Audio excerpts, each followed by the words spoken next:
അമ്മേ അമ്മേ അമ്മേ അമ്മേ, ഞാനും അമ്മയും കാഴ്ചയിൽ ഒരുപോലല്ലേ? എന്നിട്ട് എന്റെ വേഷം അമ്മയെ പോലല്ലോ. എനിക്ക് മാത്രം എന്താ ഇങ്ങനെ?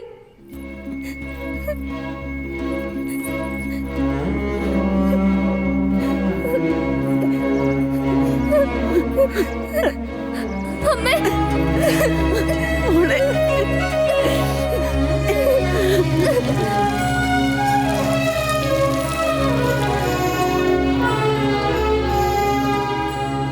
ജനിച്ചത് പെൺകുട്ടിയായിരുന്നിട്ടും അത് ആൺകുട്ടിയാണെന്ന് പറയേണ്ട നിർബന്ധത്തിലായിരുന്നു. വളർന്നു വരുന്ന ശത്രുക്കളുടെ ആക്രമണങ്ങൾ കരുതി വരുത്താൻ ഏറെ പാടുപെടണം. ഈ രാജ്യത്തിൻ്റെ സംസ്കാരവും സമ്പന്നതയും നിലനിർത്താൻ ധീരതയും സാഹസികതയും നിറഞ്ഞ ഒരു മഹാസാമ്രാജ്യം അനിവാര്യമാണ്. ക്ഷത്രിയർ, ഇക്ഷ്വാക്കൾ, വൈഷ്ണവർ, യാദവർ പോലുള്ളവരാൽ വാർത്തെടുക്കപ്പെട്ട സാമ്രാജ്യമാണ് നമ്മുടെ ഈ കാകതീയം എന്ന മഹാസാമ്രാജ്യം.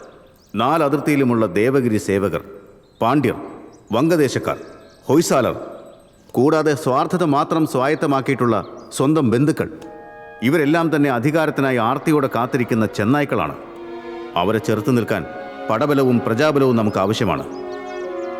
ജനിച്ചത് പുത്രനല്ല പുത്രിയാണെന്ന് ശത്രുപക്ഷത്തുള്ളവർ അറിഞ്ഞിരുന്നെങ്കിൽ കാകതീയ സാമ്രാജ്യം എന്നേ മണ്ണടിഞ്ഞു പോയേനെ. രാജകുടുംബത്തിന് കൊലക്കയറും പ്രജകൾക്ക് കാരാഗ്രഹവും സമ്മാനിച്ച് ശത്രുക്കൾ നമ്മുടെ രാജ്യത്തെ നിഷ്പ്രഭമാക്കി കളഞ്ഞേനെ.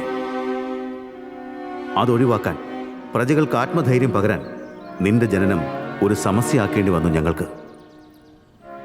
ബാല്യകാലമായതുകൊണ്ട് ഇതുവരെ നമുക്ക് ലോകരെ കബളിപ്പിക്കാൻ സാധിച്ചു.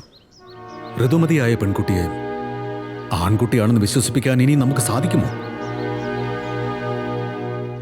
ഇതുവരെ നമ്മുടെ ഉദ്ദേശം നടന്നു. ഇനി പരിണിതഫലം എന്തു തന്നെയായാലും അത് നേരിടുക തന്നെ വേണം. സഭയിൽ പ്രഖ്യാപിക്കാം. അതിനു വേണ്ട ഏർപ്പാടുകൾ നടത്തൂ.